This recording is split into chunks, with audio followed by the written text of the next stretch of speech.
And the reason why they're strong for us is, one, podcasts are very intimate. You really have an impact on the listeners. They're listening. You're usually with them when they're doing something, walking their dog, with their family, something sort of intimate. Whereas when you're watching CNBC, it's kind of like background noise, maybe you're on a trading floor, and you kind of just turn off when James Garner comes on and tells you to buy a reverse mortgage, or some old man tells you to trade like Chuck, that you can spend more time with your grandkids if you're stupid enough to do his options trading strategy, or, buy this CPAP and it'll change your life.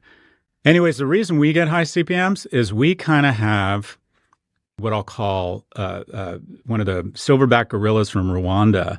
What's rare? Why do advertisers like our listeners, Ed? Let me ask you, more critical thinking. I'm going to say wealthy, or at least financially conscious. Right, but more than that, our listenership is young men who are doing well professionally, who are really difficult to reach. You can reach them in sports, but for the most part, they have gravitated their media consumption to subscription-based media platforms, Netflix, and they're hard to reach. Now, even higher CPMs at Pivot, because while we get the silverback gorillas, which are rare, Pivot listeners are kind of the great white rhino. They are really rare. Who are they, Ed? Who are they? Executives, maybe? Senior level tech executives that make big purchase decisions, that decide if they're going to do SAP or Oracle, or if they're going to use ZipRecruiter to buy their benefits. So podcasts are growing. They reach an interesting cohort of intelligent, successful people, and it's a very intimate medium. The reason they want us to do host readovers, as strange as it is, supposedly 80 or 85% of listeners don't hit the skip button because they don't mind listening to an ad when Kara Swisher or Ed Elson is reading it. They just feel like it's a kind of part of the relationship. I think they would skip me, but yeah. You see what I'm saying? So SmartLess getting $100 million, the thing I've noticed about the term was that it's only 3 years. So that's real cabbage, $33 million a year.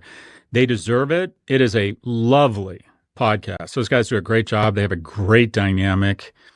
It's a big deal, and it's probably increased what I'll call the value or the price of locking up top 100 podcasts.